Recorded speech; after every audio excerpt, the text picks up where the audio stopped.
નમસ્તે મિત્રો, smart teaching Ajay YouTube ચેનલમાં બધાનું સ્વાગત છે। મિત્રો, રાજકોટમાં પરીક્ષા વગર સીધી ભરતી આવેલી છે। આમાં તમને પગારની જો વાત કરીએ તો શરૂઆતથી તમને 50,000 રૂપિયા મળવાપાત્ર રહેશે।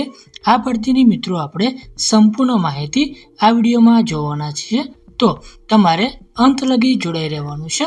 તો વિડીયોની શરૂઆત કરીએ, જેમાં મિત્રો વાત કરીએ તો રાજકોટ ભરતી 2026 અંતર્ગત ઝોન મેનેજ પોસ્ટની વિગતો, શૈક્ષણિક લાયકાત, વયમર્યાદા, પગાર ધોરણ, નોકરીનો પ્રકાર, વોક ઇન ઇન્ટરવ્યૂ તારીખ, સ્થળ સહિતની મહત્વની માહિતી આપણે આ લેખમાં જોવાના છીએ।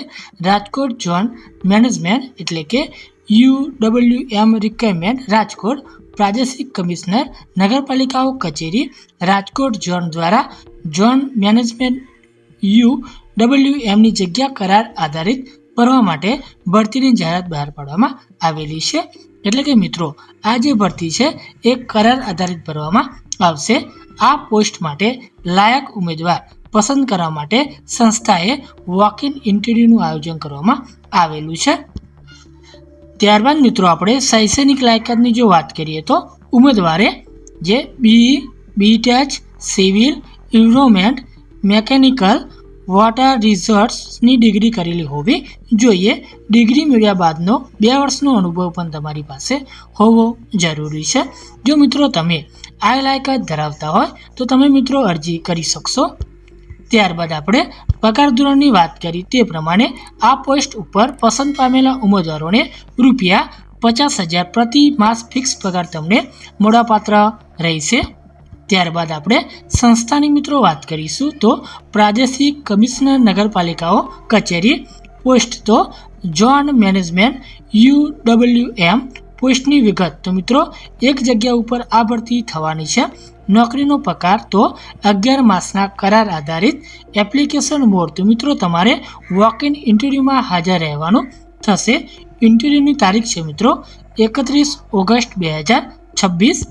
ત્યારબાદ આપણે વોક ઇન ઇન્ટરવ્યૂ તારીખ, સ્થળ અને સમયની વાત કરીએ તો આમાં તારીખ છે 31 ઓગસ્ટ 2026, રજિસ્ટ્રેશન સમય છે સવારે 10 કલાકે, સ્થળ કયું છે તો પ્રાદેશિક કમિશનર નગરપાલિકાઓની કચેરી રાજકોટ ઝોન, જિલ્લા સેવા સદન 3, ત્રીજો માળ, સરકારી પ્રેસની બાજુમાં, રીડ ક્લબ રોડ, રાજકોટ 36001। આ સ્થળ પર તમારે હાજર રહેવાનું છે। બીજી મિત્રો વાત કે આ ભરતીની આપણને જે શોર્ટ જે નોટિફિકેશન મળી છે એની લિંક આપણે ડિસ્ક્રિપ્શનમાં આપેલી છે, ત્યાંથી પણ તમે વધુ માહિતી એકત્રિત કરી શકશો।